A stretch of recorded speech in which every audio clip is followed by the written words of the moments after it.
You are Locked On Giants Postcast, part of Locked On Sports San Francisco on the Locked On Podcast Network. Your team every day.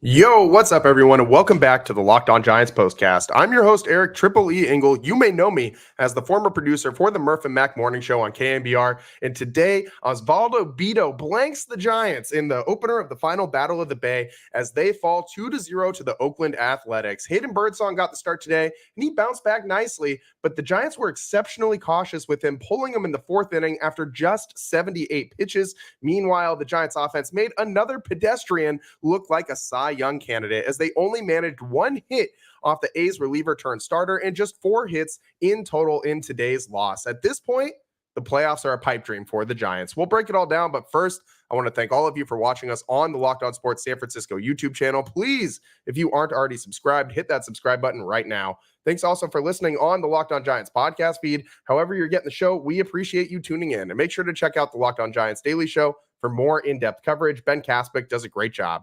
Today's episode is brought to you by PrizePicks, the easiest and most exciting way to play daily fantasy sports. Go to prizepicks.com/LockedOnMLB and use code all lowercase LockedOnMLB for a first deposit match up to $100. This one, I thought Birdsong looked pretty good. I mean, he came out firing. He was throwing all of his pitches, getting them all across the plate for strikes, and he was showing command of all of these pitches, all the secondary pitches, the fastball, things that he wasn't able to do in his last outing, in really either of his last 2 outings. In the month of August, Hayden Birdsong has an ERA over 17, or at least he did coming into this one. And today, obviously, that drops down just a little bit as he only gives up 1 run over 4 2/3 before he was pulled from this game. As I just said, only had the chance to throw 72 pitches, but he was in a little bit of trouble when he got pulled. He gave up 3 hits, 1 earned run, 3 walks, and 5 strikeouts in this one. You'd like to see that walk number come down a little bit for Hayden Birdsong. He's issuing walks at a pretty high clip right now, over 11% of the time, near 12% of the time, which is bottom 10% of Major League Baseball. So that's an area where he really needs to improve. One thing he did do really well today is he didn't get barreled up as much. There wasn't a ton of hard contact flying off of the Oakland A's bats today. Hayden Birdsong didn't really give up a lot of high exit velocity. I mean, he did a little bit at times, but average exit velo for almost all of his pitches was way down, below 90 miles an hour for all of his pitches except for the changeup. So he was really on top of it today with his secondary pitches, and that helped him a lot. He was able to throw strikes at a lot better rate than he was in prior games, and he just seemed to not, the misses weren't as bad today. When he was missing, he didn't throw as many hangers. He was okay today. But what was not good today was this Giants offense. I mean, how many times do we have to go over the runners in scoring position thing? Today, I mean, I feel like I have to mention it every show. They went 0 for 8 with runners in scoring position. A reminder that this is the worst that the Giants have been with runners in scoring position since 2011. So more than a decade since the Giants were this bad in their situational at-bats. With the loss, the Giants fall to 62-63 on the year. We just can't have nice things for too long in San Francisco. Can't have too many wins for this Giants team. They fall to the A's at the Coliseum, and this is the final installation of the Battle of the Bay. We got the final installation of the Battle of the Bay at San Francisco earlier this season, and now we're getting the last series at the Oakland Coliseum. And I'm gonna miss seeing games at the Coliseum, man. Like, it's not, it's baseball's last dive bar. It's very nostalgic. It's not you compare that to Oracle Park, and these two places are not the same. But it still has its own kind of like charm and vibe to it that's just fun, man. It's made out of entirely cement, and it's just a nice place to watch a baseball game, and especially was before Mount Davis just completely ruined that baseball stadium. But it's sad to see the A's leave, man. It takes away from baseball in the Bay Area, and that bums me out. I mean, I'm a baseball fan. I'm a Giants fan, obviously, but I'm a baseball fan first, and baseball being ripped away from the Bay Area like this from an entire community is terrible. There's no way, like, it makes me frustrated when I hear Giants fans like kind of celebrating the A's departure. This isn't something to be celebrated. This is bad for Major League Baseball. It's bad for anybody who likes baseball in the Bay Area. And it's just a bummer, man, for such a big community out there in the East Bay and so many people that can go out and see an affordable ball game. I mean, going to a Giants game is an astronomical cost these days, and going out to see a game at the Coliseum, even when the A's were still putting butts in seats, unlike they have the last few years, it wasn't ever really that expensive out there. So I'll miss seeing games out at the Coliseum, at the last dive bar, at baseball's last dive bar. But I mean, it would be nice if the Giants can go out on a high note tomorrow with a win. I mean, it seems like every time these two teams play, they split the series. They split the series earlier this season when they played in San Francisco. I kind of expect them to split this series too. The Giants need a win in a bad way. And I mean, we can still keep talking about their outside shot at making the playoffs and all those things, but at this point, it's a pipe dream, man. You are 62-63. You're below 500, and it's August 17th. We're closing in on the back half of August. About a month to play, a little more than a month left. This game of catch up is just getting harder and harder by the day for the Giants. And this is the part of the schedule where, I mean, this is your last chance at some, I'm not going to say easy wins, because no win in Major League Baseball is easy, but this is your last chance to beat up on a team that has a definitively worse record than you, besides the next series against the Chicago White Sox. The rest of the season, the Giants are playing teams that are either in the playoffs or right there in the mix to make a playoff, to have a playoff berth. Point being, they're going to be battling teams that have something to play for, more so than just a little bit of pride like the Oakland Athletics are playing for right now. Just pride for their city, pride for Oakland. But the Giants are going to have to play teams like the Reds, who are fighting for their playoff lives neck and neck with the Giants, play teams like the Brewers, play teams like the Orioles. You got to go on the road and go east and play them. It's going to be a really tough end of the season. The Diamondbacks, the Padres a couple times each. The Giants' schedule for all of September is really tough. You have one series against the Marlins after this A's White Sox stretch, and then it's just playoff teams basically for the rest of the way, ending with the Cardinals. That might be the easiest matchup, not of a team that's still in the mix for the playoff race. But for the Giants, they got swept by that team earlier this year. So the Giants have a lot of ground to make up, and you are running out of time, and losses to teams that are 53-70 like the Oakland Athletics are, it just makes it harder. And this is not something that playoff teams do. If you're a playoff team, you go out and you win this game. Like flat out, you go out and you win this game. And the Giants had multiple opportunities. Wasn't like they were, facing Chris Sale and just getting mowed down and just by an overpowering pitcher. You had Osvaldo Bido, which if you knew who this guy was as a Giants fan before this game, raise your hand, because I sure as hell didn't. I mean, this guy's last name is Bido, for God's sakes. I mean, I've never heard that last name before. It kind of blew me away. I mean, maybe I'm just, maybe I need to get out a little bit more, but weird last name. And number 45 is just kind of a funky delivery. It was a quirky day out there for the Giants. And this guy is he's a reliever converted starter. And he has been, to his credit, pitching pretty well in his last few outings before coming into this game. On August 4th, he got the start against the Dodgers. It was a loss, but he went 6 innings against the Dodgers and only gave up 6 hits and 3 runs. Only 2 of them were earned. He also had 6 strikeouts in that game. And then against the Toronto Blue Jays on August 10th, he went 6 innings of shutout ball with only 2 hits and 5 strikeouts and only 1 walk.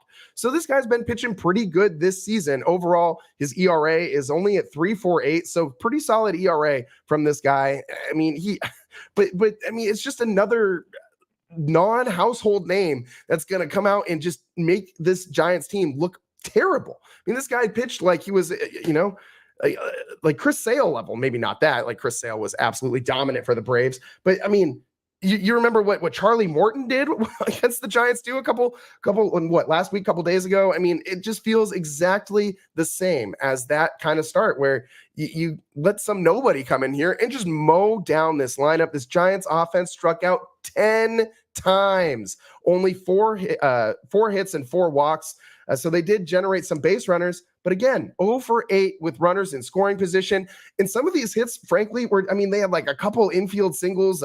They were getting no hit in this one. They were actually Bido had a perfect game for a while in this one until Mike Yastrzemski finally broke that up in the top of the 5th by drawing a walk. The Giants didn't get a base hit until the top of the 6th when Grant McCray broke up the no-hitter with a swinging bunt down the third baseline. Bido was able to get over there and field it and make a throw over to first, but just too late.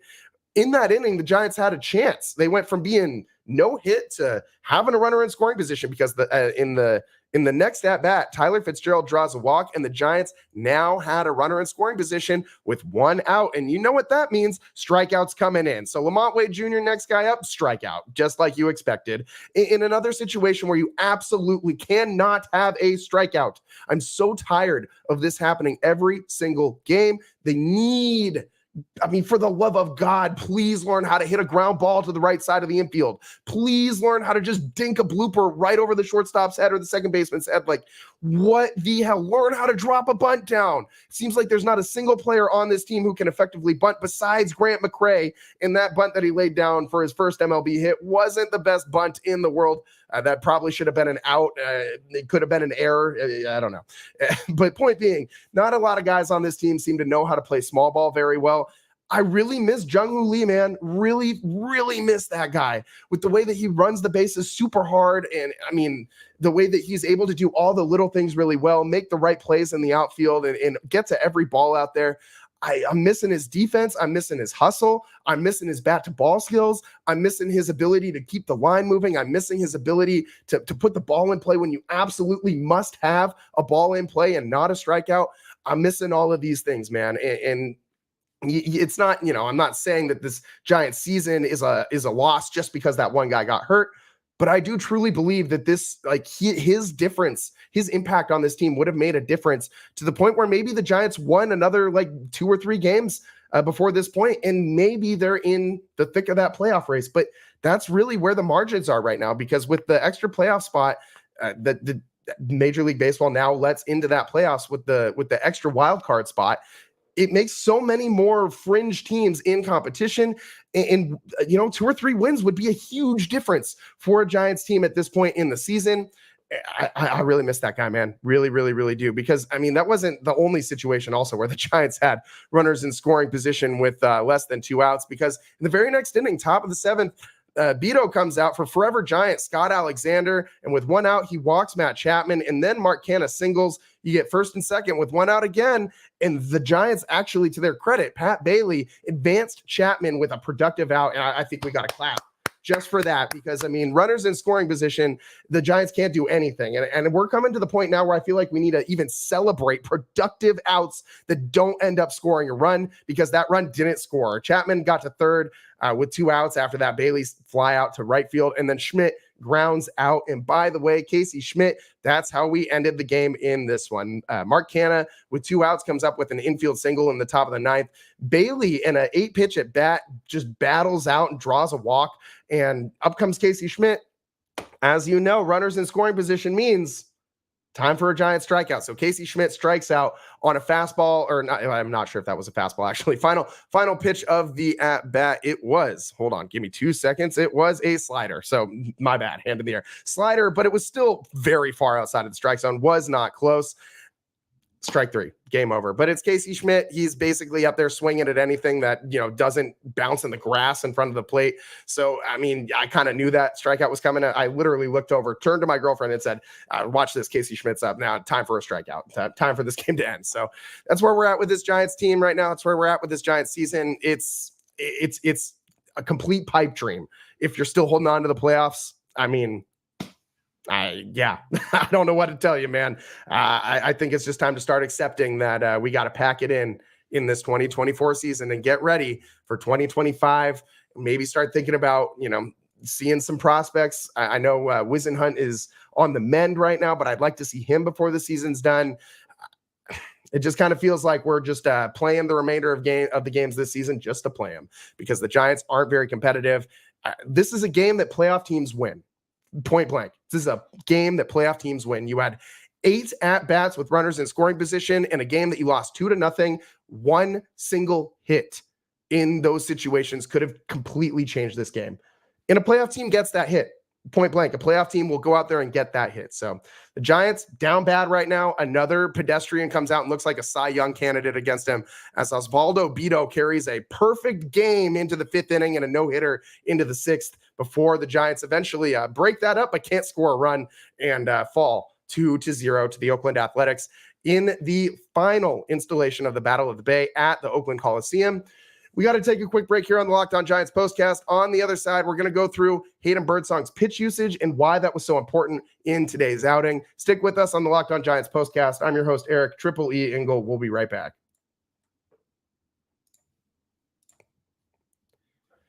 When you're taking in America's pastime, don't forget to hydrate with Liquid IV's Popsicle Firecracker flavor, a surefire summer hit. Get hydrated with electrolytes, essential vitamins, and clinically tested nutrients from the #1 powdered hydration brand in America. Because baseball and summer go together like Liquid IV and indulgent hydration. I love Liquid IV's great taste.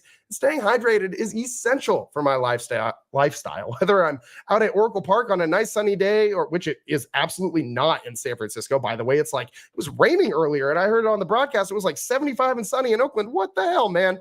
But whether I'm out here, on a rare sunny day in San Francisco, or maybe I'm going out to see a game at the Coliseum or something on a sunny day, or backpacking on a Giants day off, hanging out in Golden Gate Park. I'm outside a lot, man. I'm an active guy. So I got to make sure I keep that thing on me. And yes, I'm talking about that Liquid IV. And with Liquid IV, it's more than just a drink. It's a science-backed way to hydrate better. Tear, pour, and live more. 1 stick plus 16 ounces of water hydrates better than just water alone. Powered by LIV Hydroscience, an optimized ratio of electrolytes, essential vitamins, and clinically tested nutrients that turn ordinary water into extraordinary hydration.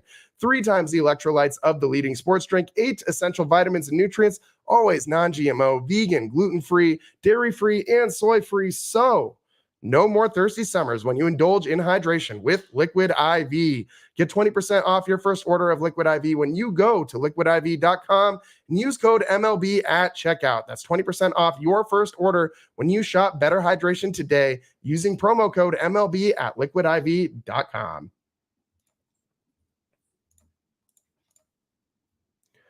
Welcome back to the Locked On Giants postcast. I'm your host, Eric Triple E Engel.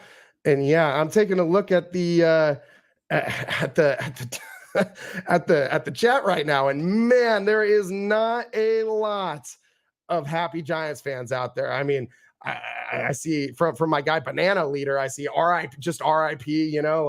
I also see RIP the trough from the Banana Leader. Oh my God, we haven't even talked about the trough at the Oakland Coliseum. I mean, what better way to make some friends than after a couple brews in like the 5th or 6th inning, needing to go use the facilities, and you're just shoulder to shoulder with the guy next to you at the trough. Just lean over, strike up a conversation, man. I'm gonna miss those days at the trough. I am kidding. No one should be subjected to that. It's a weird nostalgic thing, if I'm being honest. But the A's are a better hitting team right now. I'm seeing that from Ken. My Fossey says fire Farhan. I've seen a lot of that in the comments lately. I mean, there's a lot of frustration echoing through this franchise, both from the fans and, I mean, you look at the players in the post-game interviews, they don't look like they're having a great time. Bob Melvin sure as hell doesn't look like he's having a good time. Farhan Zaidi keeps on chuckling whenever he does an interview, so he seems like he's just fine. But I don't know what's going on, man. He had an interview on KMBR. What was that, yesterday? Maybe the day before. That just I listened to maybe 45 seconds of it before I couldn't listen to anymore because it just made me so incredibly frustrated listening to this guy's just constant deflection. It's like he thinks that the fans aren't watching games or something, because he's just spoon feeding us BS. Like the trading Soler so that Luciano could have more at bats, only to send him back down to AAA like 2 weeks later, and then still doubling down on the fact that they think they can make the playoffs after the way that this team just laid down and died against the Braves. Like, I mean, I'm so tired of this guy not being a straight shooter with us. I mean, if there's one thing just on a personal level that I can really appreciate about a person, it's someone who is authentic and is a straight shooter. And those are two things that I cannot say about Farhan Zaidi from the fan perspective. It's just not. I mean, I don't think his moves have all been terrible. I've said this before. I think that this prior offseason, I think he pushed all the buttons that he could push, that he had the ability to push. He got the best players that were willing to come to San Francisco. They underperformed, but that doesn't mean that he gets a pass on jerking us around as a fan base. It doesn't mean that he gets a pass on completely mismanaging the youth of this team. I mean, sending Matos down earlier in the season seemed to completely kill this kid's confidence. I mean, Luciano, I don't know where this kid's head is at, but it can't be in a good place after he's been called up and sent back down a few times this season. And, you're telling a kid one thing, you're telling a prospect that's been highly touted forever that you're going to finally give him his chance, and then you rip it away from him. It's frustrating, man. And that can't be good for anybody's mental set, especially for these young guys. We know as Giants fans how important that mental set for a young guy is. Just look at Joey Bart. He's having a pretty damn good season out there in Pittsburgh.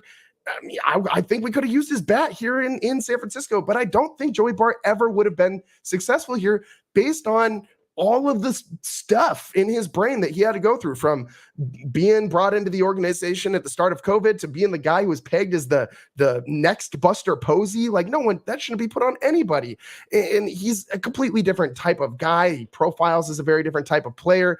And he's a Georgia guy out here in San Francisco that he just never seemed to fit in with the city.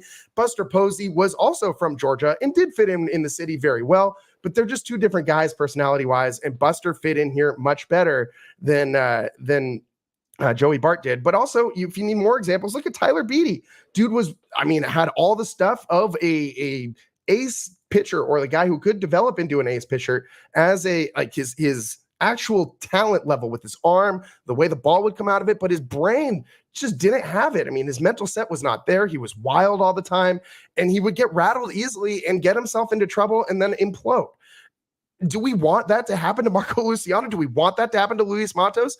I mean, I've been pretty critical of Luciano, saying this guy needs a defensive position, needs to figure out how to play with a glove on his hand rather than just a bat in the hand. But I didn't say I think this guy needs to go down to AAA 3 or 4 separate times in one season. That's not what I think anybody wants to see. So a tough go of it for him. I did tease that we were going to talk about Hayden Birdsong's day today. So let's transition into that. Hayden Birdsong on the mound today, as I said, didn't get any real run support, but at least he had a nice bounce back day, which was pretty critical for him because in the month of August, he's been really, really, really, really bad. I mean, in his last start, he was, terrible. And in the start before that, he wasn't very good either. His 2 starts this August, his ERA is 17.05 coming into this one. That's 12 earned runs over 6 1/3 innings pitched. That is really not good. In his prior 2 starts, he allowed 4 home runs and a whip of 2.21. That is massive, and it's not very good. Not very good. In his 6 starts prior to that, he had an ERA that was sub 3 and had allowed just 4 home runs and logging a whip of 1.22. Today, he got back to that. Hayden Birdsong only gave up the 1 run today, but only 4 and 2/3 innings pitched, gave up 3 hits, also walked 3 and struck out 5. Overall, his ERA sits at 5 on the season, but overall, a pretty good outing for Birdsong. He threw 78 pitches, 48 of them for strikes. It's a pretty solid strike to ball ratio. He did a decent job getting strikeouts. I mean, Peyton corners, he was doing pretty good. The thing that was most encouraging to me, though, after seeing what his pitch usage was in his last 2 starts, was he was throwing every single pitch in his arsenal today. And it was much more in line with what we've seen from him this season. I mean, he spreads those pitches out pretty well. I mean, coming into this one, he obviously relies on that fastball. He's throwing that 41% of the time, uses the curveball about 21% of the time, the slider 20% of the time, and the changeup 16% of the time. So all of those other pitches he uses pretty well, pretty effectively, and pretty often. He didn't really use them very effectively in his last outing. And today, the curveball got back to it. A whiff rate of 22% on that curveball. It's been a little higher in recent, in games past, but it looked a lot better today. He wasn't hanging it out there. So Birdsong looks like he was able to control those secondary pitches a lot better. And that was a huge deal. He threw 24 curveballs, 12 sliders, 12 changeups, and 30 fastballs. So he was really mixing it up out there, wasn't afraid to go to any pitch that he had in his arsenal, never stopped throwing any one specific pitch, which he did in his last outing. He just stopped throwing some of these breaking pitches, and he got in his last outing for sure, because guys started just hunting fastballs and he got dinged up. So Birdsong with a nice bounce back day, but it's clear the Giants are being cautious with him. And it's interesting to me that they're being cautious with this kid and Hayden. I mean, I'm glad they are, because I want this kid to be successful, and he is electric on the mound, like one of the best rookie pitchers that the Giants have had in the last decade. And I want this guy to be successful. I want him to achieve what he can achieve, because I think this guy could be one of the greatest Giants pitchers that we have seen, as a homegrown talent since Tim Lincecum and Matt Cain and Madison Bumgarner and that whole crop of pitchers. This guy could be kind of that next wave, with him and Kyle Harrison and Carson Wisenhunt and all these other guys. I think Hayden Birdsong could be the best of that bunch. And he got back to it today. He had the velo back as well, which dipped in his last outing. He was back up to that 97 mile an hour range with the fastball. So a very, very, very good outing from Birdsong. But it's clear to me that the Giants wanted to protect him, because as soon as he got into a little bit of trouble there in the fifth inning, they took him out, because in that fifth inning, A's went single fielder's choice out and then a walk to load the bases with one out. Lawrence Butler got a sac fly to score a run, gave the A's a 1-0 lead, and Birdsong exited at that point. So the Giants really didn't want this to cascade on top of him. They wanted him to be able to get out of this game without throwing a ton of pitches and feel confident about his outing, which I think is exactly where Birdsong is sitting after this one. And it sets him up to go in his next outing. One more key thing for this guy: he needs his rest. He needs 5 days of rest. When he pitches on 5 days of rest, it's much better than when he only has 4 or less. So that I think that's a big deal for a young player who's trying to stretch out and pitch deeper into games, pitch longer in games, pitch more often than he's used to pitching in the minors. So, I mean, Birdsong, I like this. I like this bounce back.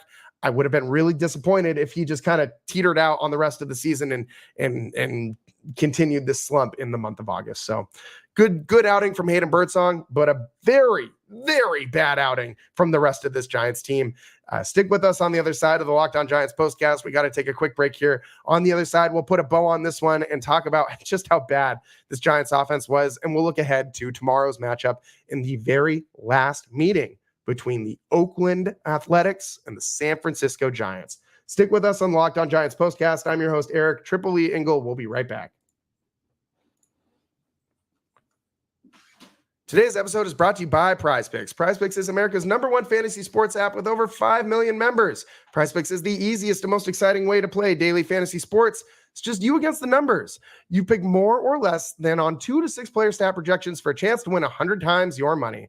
With the finals over, the hoops action doesn't stop on PrizePicks. Women's basketball is still heating up, with stars like Caitlin Clark and Angel Reese looking to make names for themselves alongside greats like Brianna Stewart and Aja Wilson. You could win up to 100 times your cash watching them ball out. If you're looking for promotions, PrizePicks has got you covered every week, from lowering select players' stat projections on Tuesdays to help your lineup hit, or getting your entry fees back if you have a losing lineup on Fridays. Download the app today and use code LOCKEDONMLB for a first deposit match up to $100. Again, download the PrizePicks app today and use code LOCKEDONMLB for a first deposit match up to $100. It's PrizePicks. Pick more, pick less. It's that easy.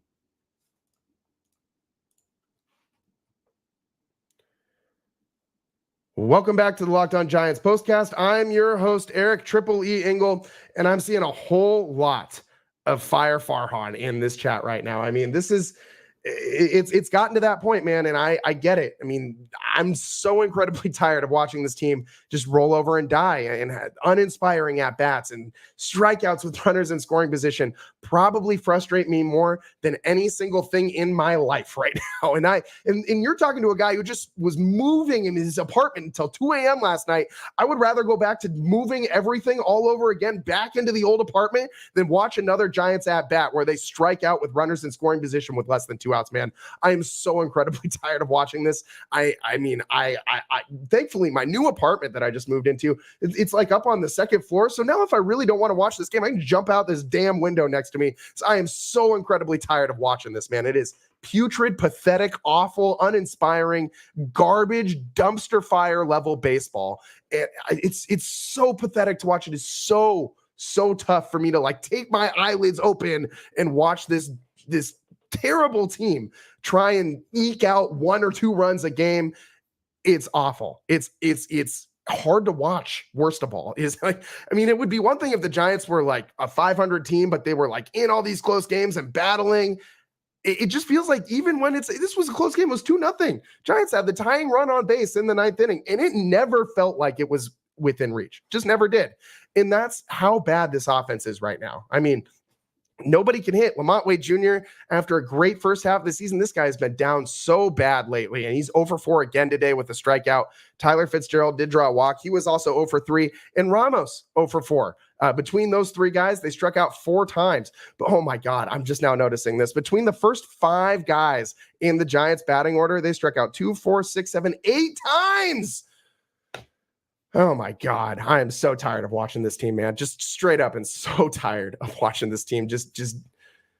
I mean, get curb stomped every time they go out there, and it's pathetic. It's really, really, really pathetic. Now, I guess that's how we're going to end this show is on this note where the Giants season just seems to be falling apart a little bit more every single day, like a wet paper bag that just another piece of it starts to dissolve away slowly but surely. And the Giants just kind of feel like that, like a dissolving wet paper bag. That's my analysis for this Giants team right now. It's about all the time that we have for you guys on the show today. We will be coming to you live tomorrow as the Giants and the A's face off in the final meeting between the Oakland Athletics and the San Francisco Giants. Who knows? Maybe the A's will continue to call themselves the Oakland Athletics when they're in Sacramento. They can just take a page out of the Angels book. The Oakland Athletics of Sacramento. How's that sound, everybody? Sounds like nails on chalkboard to me. So we'll come to you live tomorrow after that game. It's also a pretty special game because, it's Triple E's birthday tomorrow, man. And if you know me, you know I love my birthday. So I'm going to be celebrating tonight. Hopefully I won't be too tired for you guys tomorrow. There's going to be some shenanigans for sure. So make sure you tune in tomorrow and catch us on the Locked On Giants postcast on a special Triple E birthday edition. Man, I feel ridiculous just saying that because I am, if you know me, you know I really don't like to celebrate myself very much at all. So, but I will be going out tonight. I might be a little slow for you guys tomorrow. We'll try and rally, get some caffeine and some fluids going tomorrow before the show. So thanks for tuning in. We'll see you next time. I'm your host, Eric Triple E Engel. This is the Locked On Giants postcast. We'll see you next time. Peace.